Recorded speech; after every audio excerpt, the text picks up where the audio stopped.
Happy days.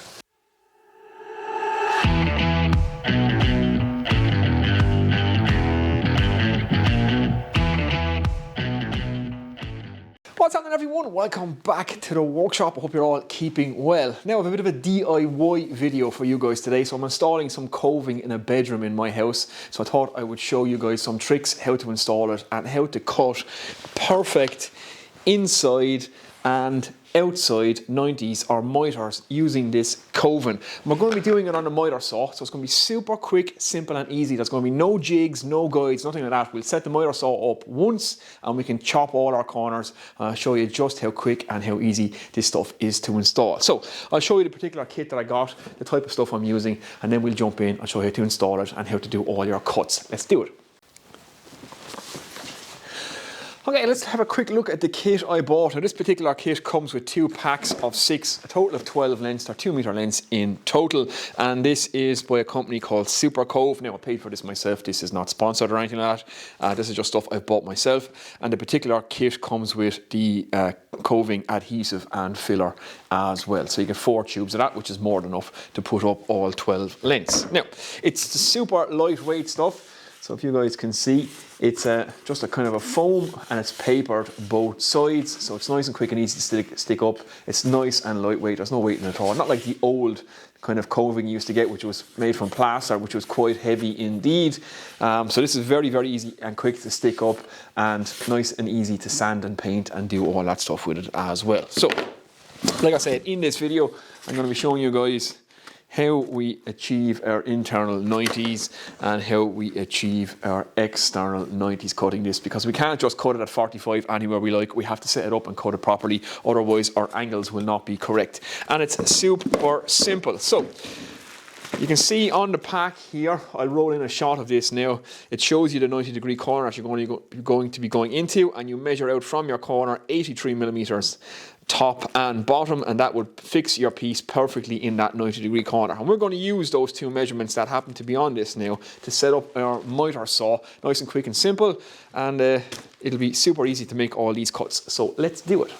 Okay guys, here we are at the mitre saw. So nice and quick and easy to set up our mitre saw. I'm just going to be using 2 sticks to do it. You can screw these in place or clamp these in place, and once this is set up you can do all your cuts. So here's our table and our fence for our mitre saw. So this is a perfect 90-degree corner. So imagine that this is our wall and this is our ceiling. We know from the drawing that comes from the manufacturers that this coving needs to be 83 millimeters out from the corner on both sides. So nice and simple. I'm just going to get my ruler. I'm going to put a mark exactly at 83 millimeters there. I'm going to put a mark exactly at 83 millimeters here. I'm just going to take my Coving, make sure it lines up perfectly with those 2 marks, which it does. So I know now that that angle is good. That's sitting perfectly within that 90-degree corner there. You can't just drop your Coving onto your mitre saw at any angle and cut a 45 in it. You will end up with the wrong angle. So that's why you must get this right. And there's jigs and things on the market for doing this, but honestly, you do not need them. Just do exactly what I did there. Check the manufacturer. If it doesn't come with the Coving, you can always just set your Coving up and measure out till you have exactly 2 equal markings out from your corner here and up from your base to here. So I know that's 83 millimeters. So I've screwed a piece of timber in place right there. I'm going to screw a second piece of timber in place now right here, just to catch it on this side, right at the markings, and that's all set up now, ready to go. We can now do all our cuts, internals and externals. So let me show you how to do that now. Okay, so our mitre saws are set up ready to cut. So all you need to do now is take your Coving, your piece you want to cut, and you just drop it in there like that. Once it rests against your fence and rests against this piece that you have put in here. Now again, you can clamp this or screw it like I said. You know you're good to go. Swing my mitre saw over to 45 degrees, and now I can put my cut there, and I know that the angle that I'm going to put into this is absolutely perfect. Now, this piece technically is upside down, so let me show you what I mean about that and how to think about it. Again, this is very, very simple. We'll get cutting now and we'll get installing this. Right guys, I just want to give you a quick way to think about this in your head so you're not trying to visualize it the whole time. Technically, this piece is upside down, so if I cut a mitre in this now, I'll have to take it, flip it around, and then put it up like that. So here's how you think about it. Imagine this is my corner here. So my corner is to my left-hand side. So the piece that I'm measuring is going into the corner to the left-hand side.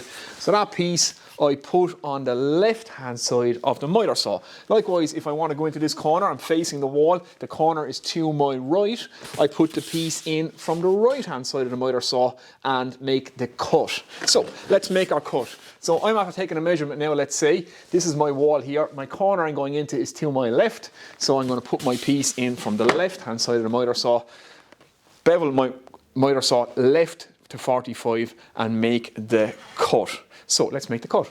Now before we continue on with the coving job, I want to quickly thank the sponsor of today's video, and that is Tradeify. Now Tradeify is a complete job management platform designed specifically for self-employed tradespeople. So if you're in the trades and you're on the tools all day and you struggle with that office work, I highly recommend you check it out. I'm over 17 years working as a self-employed electrician, and I use it and it saves me countless hours and headaches every week. It's all your office and administration in one place. It's desktop and mobile based, so you can carry your office with you in your pocket. Everything from invoicing, from quoting, from timesheets, scheduling jobs, all your customer information. When you get to the end of a job, it makes it super simple to fire off an invoice from your mobile device and track and set up automatic payment reminders for that invoice as well. It does so much more than that. It saves you countless hours and super simple to generate and fire off those professional looking documents. So I highly recommend you guys check it out. There's a promo code MANINSHED which will give you 50% off for your first 3 months. Links and everything you need to know will be in the description. So definitely save yourself some headaches and time on that office work, guys. Trust me, I use it and it is very good indeed. So check it out, Tradeify. Everything is in the description. Now let's get back to this coving.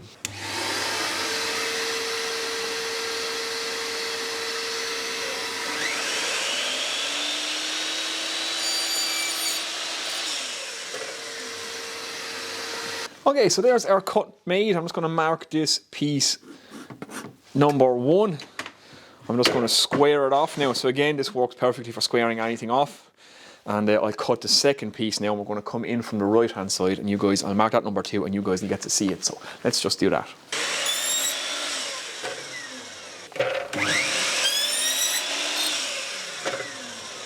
Okay, so that's piece number 2 coming in from the right hand side. Here's piece number 1. Now I have a perfect 90-degree mitre there. So if I flip it around, you guys can then see this comes in from this side and this piece comes in from this side, and that's how it's going to sit in our room against the ceiling and against the wall. So if we're looking at a corner that's going into the left, put your piece on the left hand side. If I'm looking at the wall and the corners to my right hand side, I'm measuring the piece into the right hand side of the miter saw. Nice and simple. And it's the exact same thing for cutting external 90s, which I'll show you now.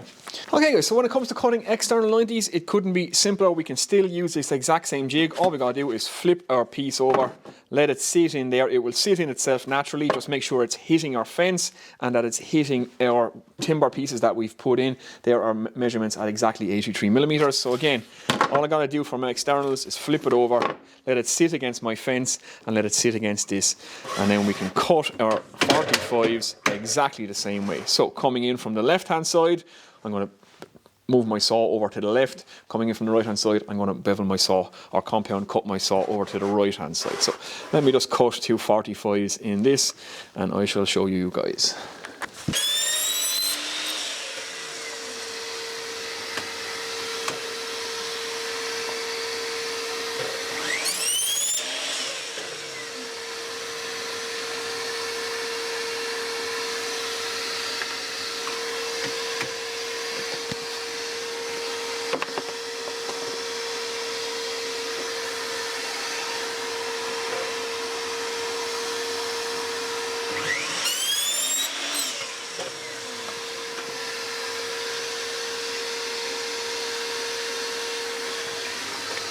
Okay, so let's take a look at our results. So here's our internal 90. Again, piece number 1 coming in from the left hand side, piece number 2 coming in from the right hand side. When we put the two of those together, there we are. There's our perfect internal 90. And again, that's how it's going to be fitted. So Number 1 is going to go into the corner as I'm facing it to my left. Number 2 is going to go into the corner as I'm facing it to my right. So right hand side of the miter saw, left hand side of the miter saw. Nice and quick and easy. Once you keep that in your head, you no longer have to think about it, and you guys can just chop away, and happy days. And here's a look at our external 90 then. So piece number 1, piece number 2, and as you can see, if you look at that, we have a perfect external 90. Once we're set up to go, we can chop away, and it makes it super quick and super simple. Again, no jigs, no guides, not messing around, not buying anything extra. Just use your miter saw, chop this, and it's just paper and foam, so your miter saw will fly through this, no problem.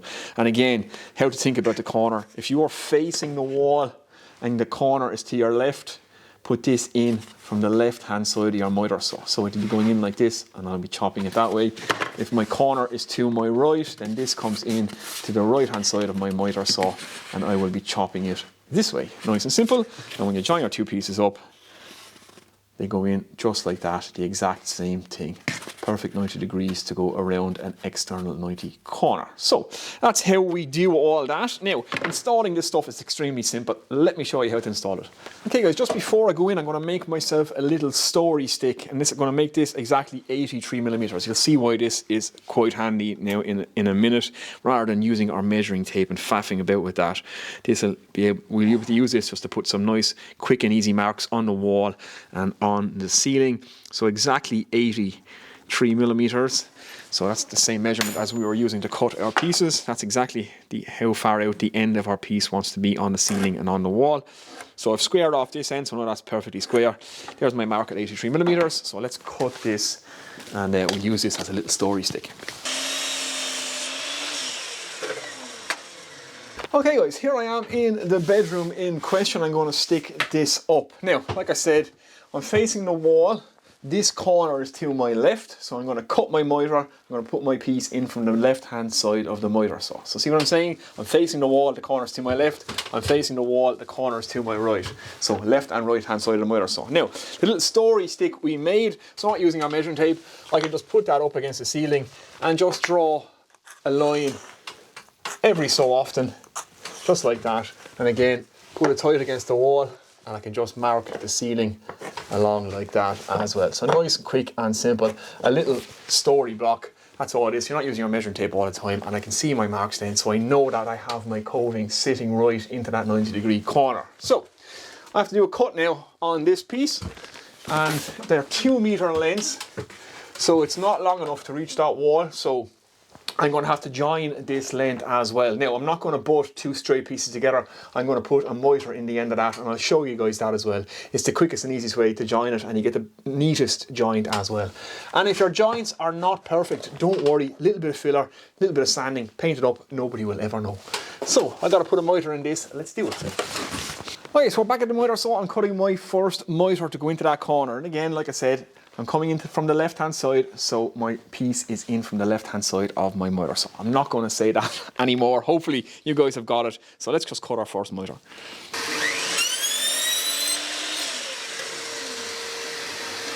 Lovely. Another nice thing about cutting on the mitre saw is you get such a nice clean cut. So you're not doing any sanding or cleaning up afterwards. It's just a straight cut, and it's ready to go up on the wall. Now, I want to put another mitre in this end because I am going to be joining these 2 pieces. So I can actually flip this around and cut it at this side. It doesn't make a difference, and I can cut a mitre to match into this then as well.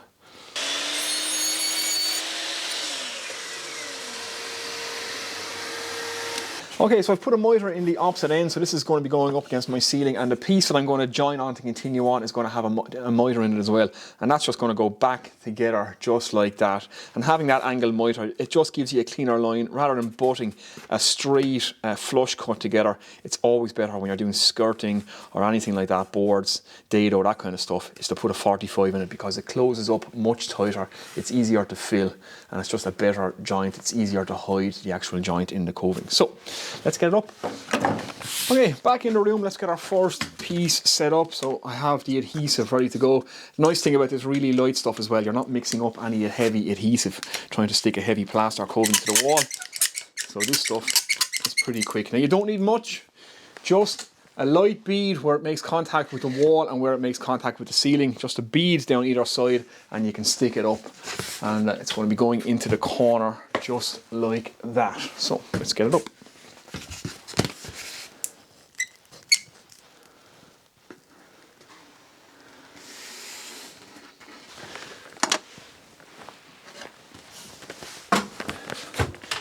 Now I'm just going to work to my marks.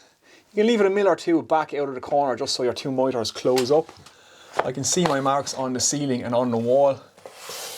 So I'm just going to work down to those, get it into the corner and just press it up. Now this stuff is so light that the adhesive will hold it up, but if you feel like it's going to start slipping, just get a couple of tacks and just tack one every so often along the wall, and you can pull them out again afterwards just to support the piece. But honestly, this stuff is so light that it's not really that necessary.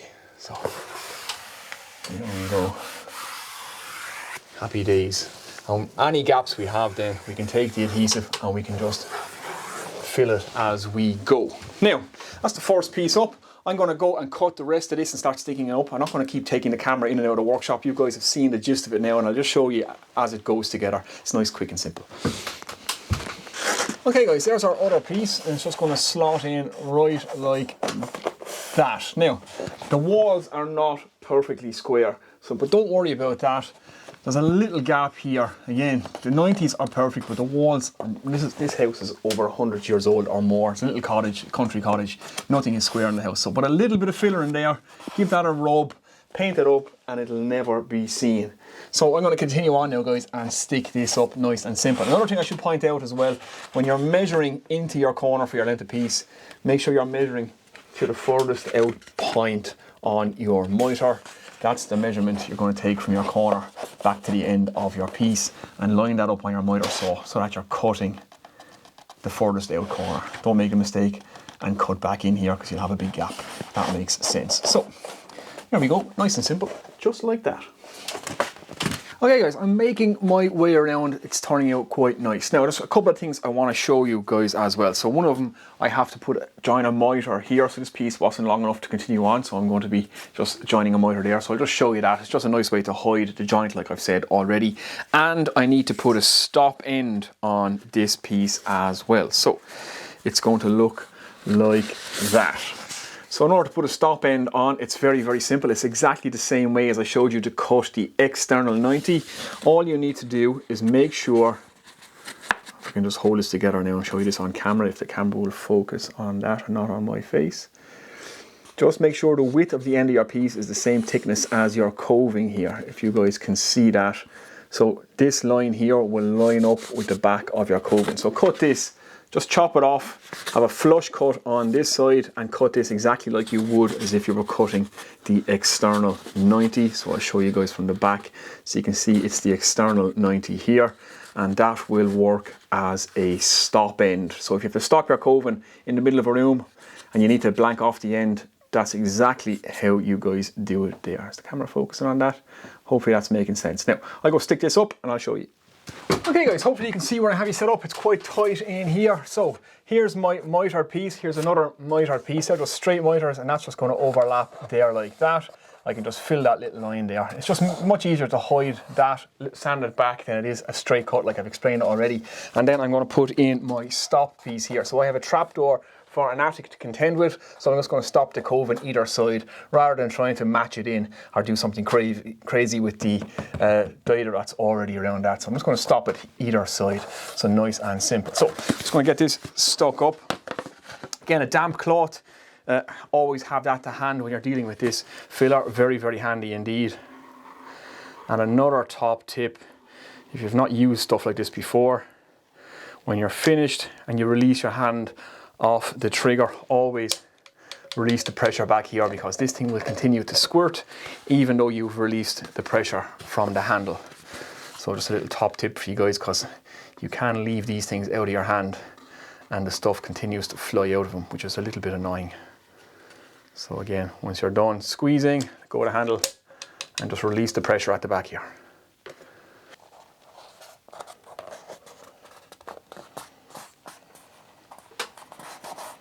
That closes that mitre up nicely. And again, a little bit of filler on that, a little bit of a sand, and that will be good. I'll get you guys in for a close-up of that now. Like I said, there's a close-up of the mitre, you can barely see it. I'm just going to run a little bead of filler down that mitre. Just rub that in. Give it a slight wipe off with a damp cloth. Let that dry. If it needs another touch up, I'll hit it, and then we'll just give it a little sand before we paint it, and that will never be seen. Now, the case in my house is nothing is straight. It's like I said, it's a couple of 100 years old or 120 years old, this house. So the walls aren't straight, the ceilings aren't straight. So you're inevitably going to end up with gaps because you're dealing with perfectly straight lines on the coving, and the walls and ceilings are in and out and up and down. So just run a bead, top and bottom anywhere you have a gap. Just take your finger, rub that in, wipe it off on a damp cloth, like so. And then all you do is just take your damp cloth and you can give that a wipe off. So with a good damp cloth, and while the filler is still kind of wet, it's very easy to wipe it off. Just like that. Happy days. And when that's painted now, that'll all be filled and you won't even see it. Okay guys, so you can see what I'm dealing with here. Again, I have this coving around the trapdoor, or the dado around the trapdoor, and I'm just, rather than trying to tie into this, I think the best thing to do in this situation would just to be do a stop end, just like that, to close it off. So, like I said, if you have to stop your coving anywhere and you're going to see that open end, just cut a little piece as if you're doing the external 90, and it's happy days. So a little bit of filler on that, and we can close this up. And after that, there's really not much more to do in coving.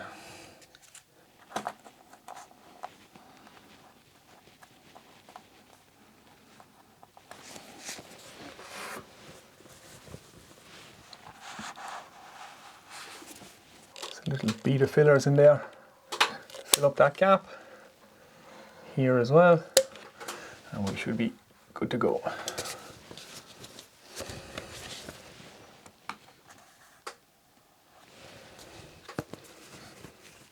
With a nice little crisp line on our corner here, so everything is happy days. Now, we can leave that all set up, give it a little sand, a little paint, and it'll be perfect. Okay guys, just before we finish up, a couple of little things just to point out. Now, if you're trying to do delicate little pieces like the stop ends, it's always better to cut it off a larger piece. So cut it off the end of a larger piece. That way you're not trying to hold any small fiddly pieces with your hands close to the blade. You can also extend these pieces in further. You can add pieces onto them if you want more support. You can put a complete piece all the way across. Just remember, you're going to chop through it at 0 degrees and 45 and 45 this way, so you're going to end up cutting it off anyway. That's why I've stopped these where they are. It's because if I continue that all the way across, I'll end up cutting through it here and cutting through it here. That's just something to remember. But you can always, like I said, clamp in another piece like this if you need that little extra bit of support. Nice, quick and simple. And cut your delicate little pieces off the end of a larger piece. That way your hands are always nice and safe. And you can always touch these pieces up with a knife, because this foam stuff is pretty easy to cut with a Stanley blade. So that's it guys, not much more to say. Okay guys, so there you go, the coving in the room is all finished now. Just a little bit of sanding and a bit of painting, and that should be absolutely perfect. So hopefully you've enjoyed this video guys, and hopefully you've got something out of it. Coving really is nice and easy, especially this foam stuff. And once you understand the principles of how to cut your angles, that you can't just set it down and put a 45 on it any way you like. You must set it up either on the miter saw or in any of the jigs exactly as it goes into the corner, so you're in that 90-degree corner and you're cutting your angle 45 across it correctly. Once you understand that, it's pretty plain sailing, and you can't really make a mistake if you do exactly as I showed you on that miter saw. It is pretty easy indeed. So like I said guys, hopefully you've got something out of it, and hopefully you have enjoyed it. Give it a thumbs up if you liked the video. If you're new here, think about subscribing. All comments and questions below, I will get back to you. Anything I left out or anything you want to know about the video guys, just shoot a comment below and I will do my best to reply to everybody. So that's it guys, I'm going to get out of here now. I have some sanding and painting to do, so I'll get on with that. I shall see you in the next video.